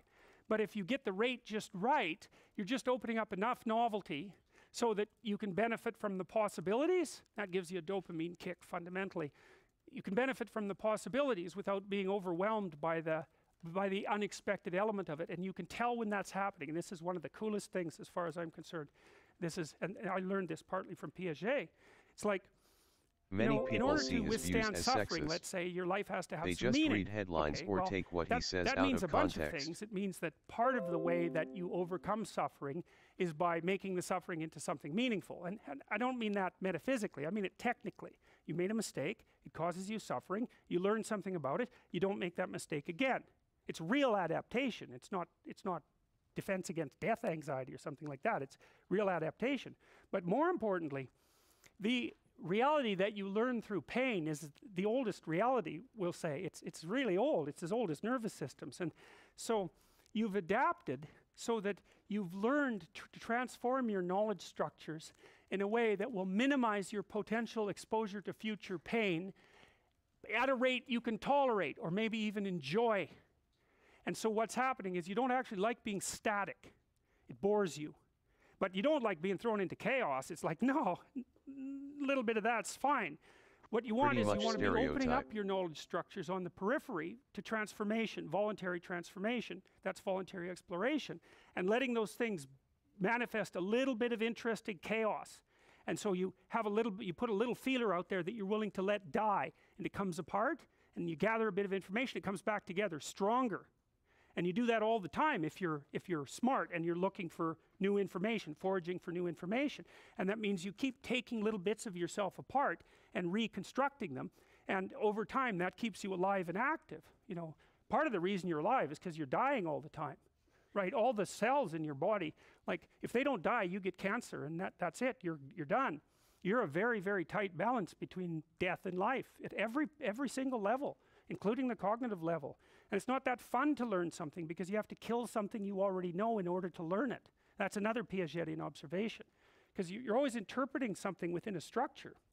And if that interpretation is wrong, even in a micro way, you have to kill that structure. And it's a biological structure. It actually hurts to kill it, but maybe you can generate something new in its stead. And if you get the dynamic right, let the rate right, then you find that exhilarating, not painful. And that's well, you can tell when you're doing that. As far as I can tell, you can tell when you're doing that because you're engaged in the world in a meaningful way. And what your nervous system is doing is signaling to you that you're not in a static place, that's death. You're not in a chaotic place. That's death. You're balanced between the static and the chaotic such that the static structures are transforming at exactly the right rate to keep you on top of the environmental transformations. And so you're surfing. You know, in Hawaii, surfing was sacred. Well, that's why. It's like, can you tell someone how to surf? Well, you can't, because they have to go out there and dynamically interact with the wave. But they can stay on top of the wave. And that's what you have to do. And if you're staying on top of the wave properly, then it's exhilarating. And that's the kind of meaning that it rejuvenates you, literally. It makes you able to tolerate the suffering in life. And it's not metaphysical precisely. It's because that is what you're doing at that moment. You're overcoming your limitations. And of course, that's what you have to do in order to know and to learn, because you want to be doing both of those things at the same time. That's what you do when you play a game properly. Your parents say, doesn't matter whether you win or lose. This is a Piagetian observation. It's how you play the game. What does that mean? Well, it means that you should play the game in a manner that increases the probability that you're going to be invited to play many games in the future. Perfect. So you master the skills of the game, but at the same time you master a set of meta skills, which is the skills that remain constant across transforming sets of games. And that's what it means to play fair. That's the bloody basis of morality as far as Piaget was concerned. It's so damn smart, you know, because you think all interactions have this game-like quality. They're sort of bounded. But there are commonalities across all the games. And you want to extract out the commonalities, and you want to learn to inhabit the universe that's made out of the commonalities between games. And that's what it means to be a good person, roughly speaking. You know, it varies to some degree from culture to culture, obviously, because each culture is a game unto itself. But there's something that transcends that, that's the nature of games across game contexts. And you know that, because you can tell the difference between a game and something that isn't a game instantly. Everyone knows. And it's not like there's only one kind of game. There's hockey, say, and there's World of Warcraft. I know it's way out of date, but so am I, so it's not surprising. So, but the fact that those things are very, very different in many, many ways doesn't stop you from identifying the underlying commonalities. You know they're games, and they're like stories in a sense. So, and that's a Piagetian observation. Very, very smart. So, why do you develop? Well, it's because your previous idea there, your previous frame, microframe, let's say, doesn't fit the circumstance, and so something happens. You go like this. What's up? Well, the world isn't what you thought, and there's something wrong with your knowledge structure. This is partly what makes Piaget a pragmatist. You see, the pragmatists, American school of philosophy, William James and his followers, they knew that we had bounded knowledge. We don't have infinite knowledge. And so they thought, well, that means we can't really be right about anything because we're definitely wrong. And so how is it that you can operate in the world given that you're always wrong? And the answer is, you set up a procedure that has rules for what constitutes true within the procedure itself. So you play a game, and at the same time you set up the rules. So you might say, well, is this joke funny? And then the answer is, well, do people laugh? Now, when I tell the joke, do they laugh? And if the answer is yes, then it's funny enough. You've taken a particular definition of funny. You've transformed it into a local phenomena. And if your behavior matches the prediction in that local area, you say, well, that's true enough. Is it like transcendently funny? Well, maybe you'd have to tell it to 200 Jordan different groups Peterson of people to figure that out. But mostly it's funny enough so that when I predicted what would happen when I told the joke, that's what happened. And you don't predict it, by the way. You desire it. It's not the same thing, because prediction has no motivation in it, but desire does. And we're always motivated, always, always motivated.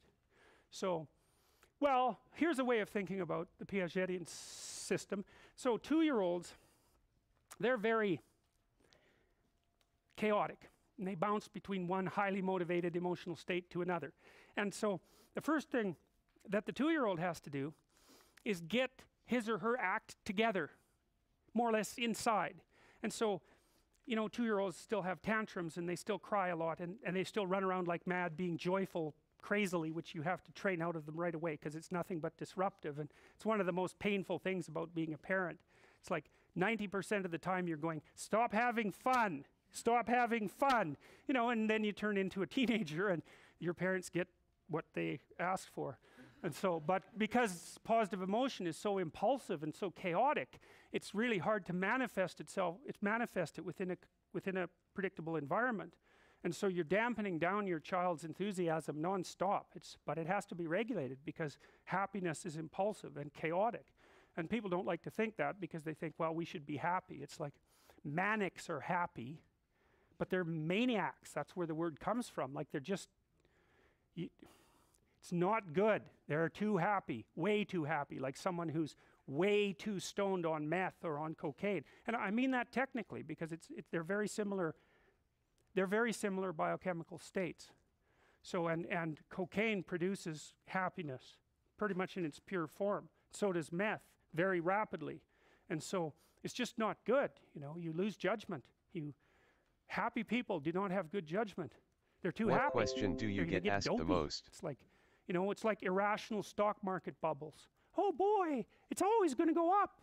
It's like, no, it's not always going to go up. But that's what you think when you're happy. Anyways, the 2-year-old has to get all these motivational systems sort of hammered into one thing internally. Now, in some sense, from the Piagetian perspective, that happens within the child. He thinks of the child as egocentric. And that development takes place internally. And then it's not till the child's, let's say, about 3 that it can learn to bring its controlled unity into a unity with another controlled unity and make a game. That happens around 3. And so what happens is that instead of the child only pursuing his or her goals, although modulated by the social environment, the child is able to communicate with another child and establish a shared goal. And that's what happens when they play. And so obviously you play Monopoly, that's what you're doing. But when you play peekaboo, you're doing the same thing. It's like with your parent, you're actually playing with object permanence. Dad's gone. Oh, look, Dad's here. Ha ha ha, look, he's there. Dad's gone, Dad's here, Dad's gone, Dad's here. Like a kid, man, you can do that for like 3 hours. They never get tired of it because every time you reappear, it's a miracle. And you watch babies, it's so funny. Like you go like this and they go, then you pop back out and they're so happy, they're just overjoyed. And then you take yourself away and they're like, what's going on? What's your gender, I guess? Bang, you reappear. They don't have a real memory, you know, it's like, reality is manifesting itself in all its freshness moment by moment, and they can't remember it. There are neurological conditions that do that. So sometimes, and there are people that this has happened to, so they get hippocampal damage, and so they can't move short-term information into long-term storage. And there's this one guy, it's a very interesting case. He was a concert pianist, and he had a hell of a neurological injury, and he could still play the piano. He couldn't remember, he had amnesia. And he couldn't move information from short-term storage into long-term storage. So as far as he was concerned, it was always like 10 days before he had his accident. He never got past that. He was stuck in that moment. But he could still play the piano. But was so interesting. You watch him, there are films of him. Before he sat down to play the piano, he'd have like a seizure. And then he could play the piano, procedural memory, that was intact. And then at the end, he'd kind of have a little seizure, and then he'd go back to being who he was. But he had these notebooks, and all he did was write in them over and over the same thing. It's as if I have never seen this before. It's as if I've never seen this before. It's as if I've never seen this before. So he's in this ecstatic state where everything was novel and new and pure and paradisal, but there was no continuity. And so when his wife would come to visit him, he would just be overwhelmed to see her, overwhelmed every time. And even if she just left the room and came back in, it was exactly the same thing. It's just like the kid. It's like no object permanence. And every time the face appears, it's a staggering, and you can see that in the reflexes of the child. And that's without object permanence. And so that's what Piaget was talking about with regards to object permanence. It's very, very cool. So anyways, the 2-year-old's a collection of these sort of random motivations, more or less gets his or her act together by about 3 if they're being socialized properly. And that means that the parents are doing their best to make the child acceptable to other children. That's your damn job as a parent. You have to understand that. Because if your child isn't acceptable to other children, they won't play with your child. And then your child will be lonesome and isolated and awkward, and they will never recover. Because if the kid doesn't get that right between 2 and 4, it's over. They're never going to learn it. The other kids accelerate forward, that kid's left behind. And it's not a good life for that kid. They don't learn how to play with others, and then they're done. And there's a huge literature on trying to rectify antisocial children, say from the age of 4 on. It's like, no, you can't. And you can go ahead and read 300-400 papers on rectification of antisocial behavior and figure it out for yourself. But I did that for about 5 years, and it was a while ago, but I know the literature hasn't changed. So you got to get it right between that period. You got to get the kid together enough so they can control themselves well enough so that they can adopt a mutual frame of reference with a peer, so that they can start using that to scaffold their development further and become more and more sophisticated in social interactions. And that's what you're acting as a proxy for the social environment as a parent. That's what you're doing. Now, a gentle proxy, an informative proxy, maybe even a merciful proxy, but a proxy nonetheless, because they're not going to be around you forever. They're going to be out there among people who don't really care about them. And if they don't have something to bring to the table, at least the ability to cooperate, they're going to be lonesome and isolated, and that's not going to be good. Well, here's an idea. So as you're moving from what is to what should be, you're in this little frame of reference, this little game, this little Piagetian game. Sometimes you get what you want or predict. That's on the left-hand side. That makes you happy, and it validates your frame. So if the frame keeps working across different circumstances, you get a reward from that. The reward produces a dopaminergic kick. That makes you feel good, but the dopamine also enhances the strength of the circuitry that underlies that particular representation. That's what reinforcement is. It's different than reward. Reward is what you feel, let's say, roughly speaking. Reinforcement is the effect of the dopamine bathing the neurological tissues to make it stronger and grow. And so if the neurological tissue underlies a sequence of actions that produces a desired outcome, there's a biochemical kick that strengthens the nervous structures that were activated just before the good thing happens.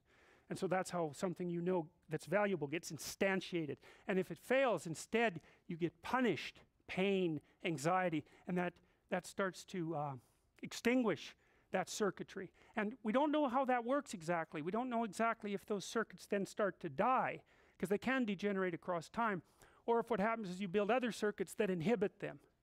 So it's like you've got this knowledge structure, it's built into you, and once it's there, there's not really much getting rid of it, but you can build another one that tells it to shut up. That's sort of what happens when you're addicted to drugs. So cocaine bathes the tissue that was active just before you took the cocaine with dopamine, and so that gets stronger and stronger and stronger and stronger, and so you're basically building a cocaine-seeking monster in your head, and that's all it wants. And it has rationalizations, and it has emotions, and it has motivations, and it's alive. But it wants one thing. And the problem is, once you build that thing, especially if you nail it a couple of 100 times with a powerful dopaminergic agonist like cocaine, that thing is one vicious monster, and it's alive, and it's in there. And you can't get it to go away. The only thing you can do is build another structure to shut it up. But the problem is that as soon as you get stressed, it interferes with that new structure, and the old thing comes popping back up. Not good. I wouldn't recommend it. And the faster acting those dopaminergic agonists are, cocaine is a good example, but so is meth, the faster they hit you, which is often why people inject them instead of snorting them, say, the faster that transformation from steady state to dopaminergic bath, the bigger the kick is. And so, so speed of introduction of the substance matters, which is why you drink shots instead of drinking, say, wine or beer. Because alcohol has, very similar effects. So,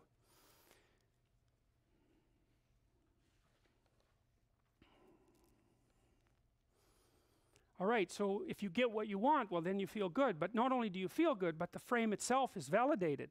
And if you don't get what you want, well, then not only do you not get what you want, but the frame itself starts to come apart at the seams. And the question in part is, how far should the frame come apart? How deeply should you unlearn something when you make a mistake? God, it's a very, very, very hard problem. And I'll show you a partial solution to it. This very useful thing, and this is a Piagetian idea too. Let's see. Yeah, I'm going to go to this for a minute. So I'm going to decompose something for you. And this is partly to give you an introduction to the way behaviorists think, but it's also to help unpack how the Piagetian notions work. And so from a Piagetian perspective, high-order abstractions are actually made of what's common among actions and perceptions. So, and those things are unified in some sense. So an abstraction isn't what's common across sets of objects. It's more like what's common across sets of perceptions and actions. And so it's a hard thing to understand, but this will help you understand. Okay, so let's say you want to be a good person. It's kind of abstraction, all right? And then you think, well, what does it mean to be a good person? It's a box. It's an empty box. No, it's a box, and it says good person on the outside, but it's full of things. It might even be full of transforming things. So, but you know what it means. You say good person, you kind of know and you kind of know. But, you know, if we started talking about details, we might start to argue. But it's like pornography. You know it when you see it. Okay, so what does it mean to be a good person? Well, we could decompose it. We could say, well, if you're, one way of being a good person is to be a good parent. And you'd basically say that being a good parent is a subset of being a good person, right? Because person is bigger than parent. And maybe it would be to be a good employee and to be a good sister and to be a good, you know, to be a good partner, sort of on the same level of abstraction. So you decompose good person into your major functional roles, let's say, and you're good at all of them, whatever that means. Well, let's say if you're a good parent, well, you have to have a good job, because otherwise you starve and so do your children. So at least you have to financially provide in some manner. That's a subset of being a good parent. It's not the only subset. And then to be a good parent, you also have to take care of your family. And so you could decompose that into play with baby or complete meal. You might say, well, if you can take care of your family, you can either order a meal or you can cook one. It's like, good for you. And so then you're cooking a meal and you think, well, what do you decompose that into? Well, now you're starting to get to the micro level, say, because let's say you're making broccoli. And so you take the broccoli out of the fridge and you put it on the cutting board. That's actually action. That's not abstraction. It's actually something you're doing with your body. So the abstraction grounds itself out in micro activity, actual action. That's the connection between the mind and the body. And so you're cutting broccoli, right? But that's not abstraction. And so if you take apart these higher order moral abstractions, what happens is you decompose them into action perception sequences, and they're embodied. Now, Piaget's basic claim is you build the damn abstractions from the bottom up. That's the fundamental Piagetian claim. It's so the kid comes into the world with some reflexes and starts building a body of embodied knowledge out of that in interaction with other people, and then they start playing games and that abstracts, but they move from the bottom of the hierarchy, which is actual micro actions, up to the top of the abstraction world. And so this is how you boot yourself up. Little bitty stories, little bitty stories at the bottom, cut broccoli, you know, and then cut corn here, set table, do dishes, complete meal, take care of your family, be a good parent, be a good person. And, you know, one of the propositions that I am offering you in this class is that to be a good person, you're actually not stuck in one of these. To be a good person means that you're the thing that transforms these things continually. And so that's what's at the top of the hierarchy, and that's basically the hero story, which is you're in a state of being, an anomaly occurs, you allow it to demolish you, and then you rebuild. And that's at the highest end of the moral hierarchy, and that's also essentially a Piagetian claim. So let's think about emotional regulation, because this is a really good schema for understanding emotional regulation. How upset should you get, and how do you calculate it? Because if you make a mistake, you wake up in the morning and your side hurts. Okay, it's the first symptom of pancreatic cancer, you're dead in 6 months, 100% chance. Or, you know, you pulled a muscle. Well, which is it? You might say, well, the chances of the pancreatic cancer are low, but they're not zero. And like, infinite times any proportion is a very large number. So you might be thinking, why don't you just have a screaming fit anytime ever any little thing happens to you? Which is exactly what happens, by the way, if you're 2 years old, right? That is what you do. So, and it's because you don't know, like things fell apart. What does that mean? Could be anything. Well, that's no good.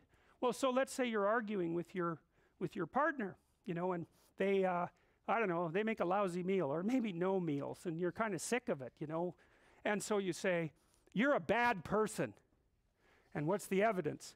Not only are you a bad person, but you've always been a bad person, and the probability that you're going to improve in the future looks to me to be 0. It's like, what's the person supposed to do? Punch you, right? Really, because there's no room in there for any discussion. You're done. It's like, you're horrible, and you don't change. And you've always been horrible, and you've never changed. And, you know, inferring from that into the future, you're going to stay horrible and you're not going to change. Well, any argument can go there immediately. It's a really bad idea, and it happens all the time, and this is why people can't have a civil discussion. You know, they can't say, here's an example. So you've got your 4-year-old, you want them to clean up their room, and so it's full of toys. Let's say they're 3.5. You look at it, you say, look, you know, clean this up. Clean up your room. So you shut the door and you go away, and you magically hope that when you come back, the room will be clean. But of course, the child has no idea, in all likelihood, at that age, or maybe it's 2.5, something like that. They don't know what clean up a room means. That's like way up here, man. It's like you told your child, there's mess everywhere, be a good person, you know, and then you come back in half an hour and they're no better a person than they were, and you get upset. It's like you can't do that. You have to say, you see that teddy bear? And you know that that kid knows how to see a teddy bear. And they know how to pick it up because you've watched them see a teddy bear and pick it up. And you know that the child knows the name of the teddy bear. It's teddy bear. And so you point to the teddy bear and you say, do you see that teddy bear? And they go, yes. And you say, that's good, pat, pat. And they get a little kick of dopamine. So that's a happy day for the kid. And then they smile at you, so you feel pretty good about that too. And then you say, you think you could pick up that teddy bear? And they say, yeah. And so they go over there. Not every kid, by the way, but they go over there and they pick up the teddy bear, and it's like it's a good day for both of you. And then you say, you see that little space on the shelf? Because you know they know what a shelf is, and you know they know what a space is. And you say, take that teddy bear and put it in the shelf. And they go over there and they put it in the shelf, and then they look at you and you're smiling. And so the probability that they'll do that again is now increased, because watching you smile produces a dopaminergic kick, and you've just strengthened those circuits. So I would highly recommend that you do that with your children and with your partners, right? You watch them like a sneaky person, and every time they do something that you actually want them to do, you notice and you give them a little pat on the head. Yeah, and then they like you. That's cool, but if you don't want them to like you because you hate them, then you won't do that. And you think, well, I don't hate them. It's like, oh yes, you do. You just think about the last month, man. There's been 20 times you absolutely hated them. And maybe that's the predominant emotion. And that's not so good over time. So when they do something good, if you really want to screw things up, watch like a hawk. That they'll do that again is now increased. They look at you and you're smiling, and put it in the shelf. Kick, and you've just strengthened those circuits. So I would highly recommend that you do that with your children. Dopaminergic kick.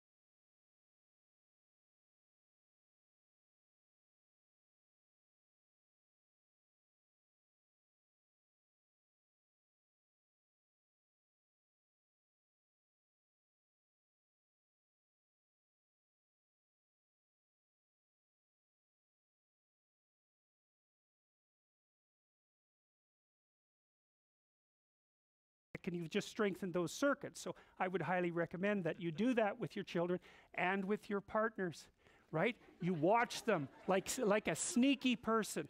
And every time they do something that you actually want them to do, you notice and you give them a little pat on the head. Yeah, and then they like you. That's cool, but if you don't want them to like you because you hate them, then you won't do that.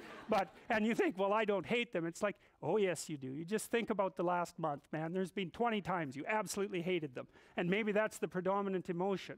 And that's not so good over time.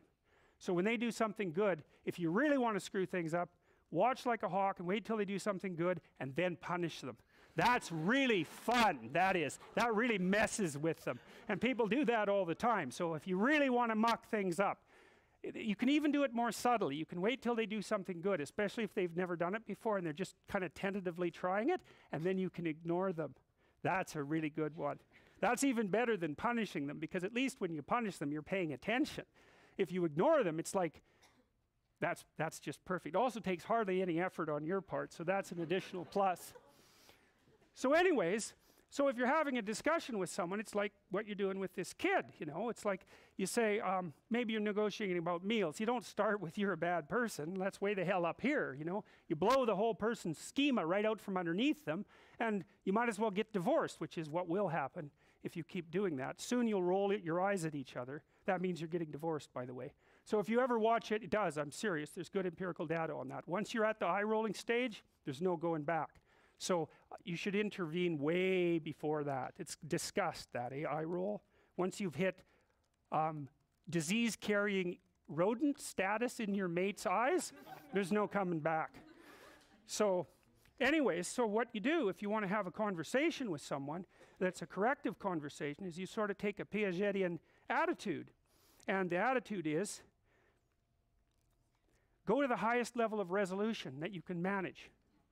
So let's say, and that's what you're doing with the kid. It's like, clean up your room, be a good person. It's like, no, they don't know anything about that, but they do know how to pick up a teddy bear. And then maybe you think, cleaning up your room is 100 things like that. And so you have to teach the child each one of those 100 things. And then they learn, this is the scheme. They learn what's the same across all of those different actions. That's clean, right? Pick up the teddy bear, put away the Legos, make your bed. What? Those have nothing in common, really. Like the motor output's completely different. But they fall under the heading of clean. But unless you fill the heading of clean with all the subordinate categories of the action perception sequences that make up clean, kid can't do it. And so partly what you're doing by attending to your child constantly is noticing where they are in the construction of this hierarchy. And they start way down here. Right? And so that's why you play peekaboo, for example. It's like they can do that. And you can, you interact with them because you can watch, you do a little something, and if they respond, you got some sense that you're at the same level. And kids in playgrounds do that with each other right away. So if you see 2 3-year-olds together, say they're fairly sophisticated for 3-year-olds, what they'll do is they'll start playing a little primitive game with each other, like a dog. You know what a dog does when it wants to play? It kind of goes like that. And that's what kids do, and that's what adults do too. It's a play invitation. It's like, I'm ready, but you're smiling. It's not like I'm ready. And so you can tell the difference between a play, fight, and play, and kids can too. So it's an invitation to play. And so if you're interacting with your little kid, they got that play circuit. Man, that thing's in there like when they're from birth, I think, because you can play with a kid right from birth, at least something like peekaboo. And so you're on the same wavelength fundamentally. And then you interact with them and you see if they're following what you're doing. It's what I'm doing when I'm lecturing, more or less. I'm watching you guys and seeing if we're more or less in the same shared space. And we want the space to be expanding. Because if it's just staying the same, well, you might as well play whatever you play on your computer. It has to be expanding at the same time. That's optimal. And so when you're playing with your kid, you put them on that developmental edge where they're undoing and then rebuilding their little skills. You can do that. Like, I had this memory from when I was a little kid a while back. And I remembered I used to go over to these people's house with my father and my mom. And it was way up in northern Alberta. And these people were Russian immigrants, children of Russian immigrants. And they had a farmhouse way out in the country, way out, by the way, where the railroad actually ended. If you walk north from there, you'd walk until you hit like southern Europe without running into another person. It was way the hell out in the middle of nowhere. And anyways, they had a nice house, like a warm house. They had 3 kids and they were way older than me, but it was a real fun, comfortable place to go. And I used to sit in the living room with my father and his friend, whose name was Nick. And Nick was a really playful guy. I really liked him. He was like my surrogate grandfather. And I don't think I was more than about 3. I'd sit there and I'd try to hit his foot with my fist. And he would be talking to my dad, and my dad would say, Jordan, don't bother Nick. And Nick would say, well, he's not really bothering me. And because Dad was checking it out to see if I was an annoying twerp or if I was a fun kid, because it's a fine line. And so I'd try to hit his foot and he would move it. And I had this memory a while back and I thought, wow, that was a good memory. And I thought, what is going on there exactly? And I realized, well, he was sharpening me up. It's like I was aiming at something. You're aiming at something. You're pointing your eyes at it. You're pointing your whole damn soul at it. You're aiming at something. And you're trying to get your behaviors and your conceptions in line and organized so that you can attain that aim. That's what people do. We throw rocks at things. We fire arrows at things. We shoot guns at things. We aim at things. Our whole body is that platform for aiming. And I was trying to aim at his feet, and he'd move his feet, you know, but he'd let me hit it now and then. And so let's say you're a rat, okay, because like I said, a rat's a good model for a person. Let's say you're a little rat, a juvenile male, and you want to play, because you want to play, and you'll work to play, and that's how we know you want to play if we're experimental psychologists, because you'll button push like mad to get access to an arena where you can wrestle with another little rat. And so rats wrestle just like human beings, and they even pin each other just like human beings, and they love that. And so if you put little rat A in with little rat B, and little rat B is 10% bigger, little rat B can stomp the hell out of little rat A all the time. So they go out there and they have a little dominance competition, and little rat B is going to win because he's bigger, so now he's dominant rat. So then they play and they wrestle, and little rat A loses. And then next time, they both know that little rat A is the inviter because he's subordinate. So he's the one that has to go up to the big rat and go, you ready?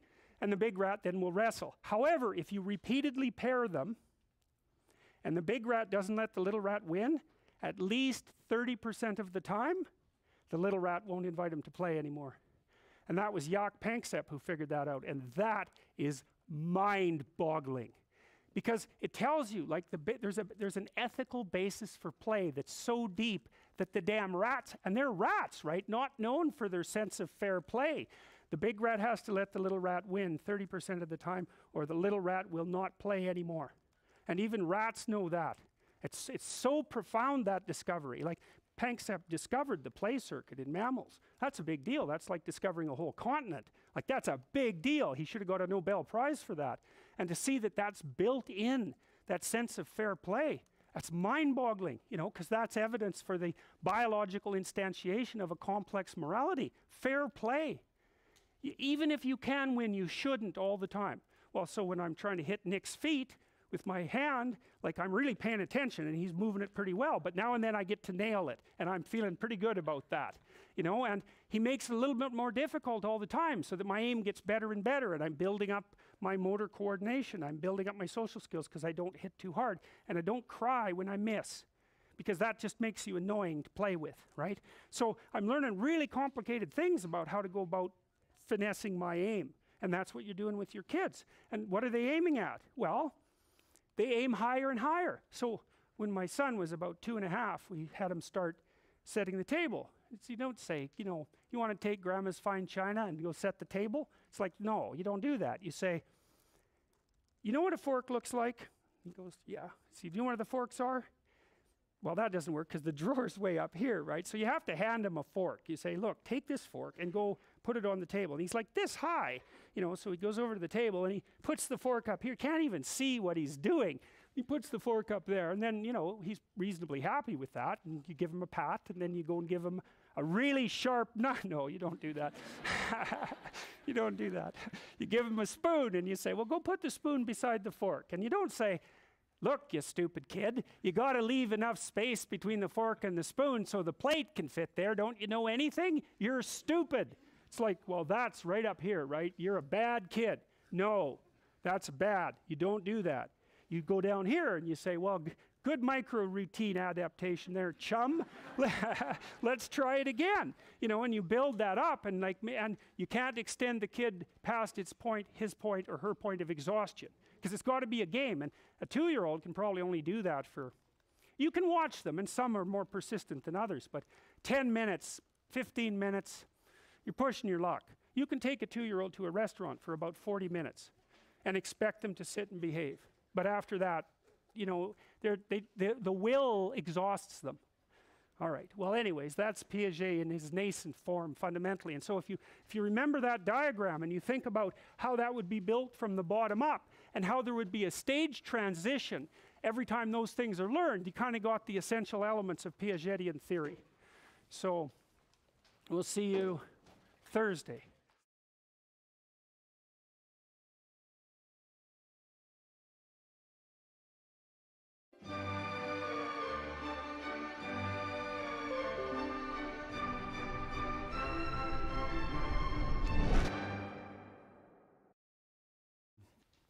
So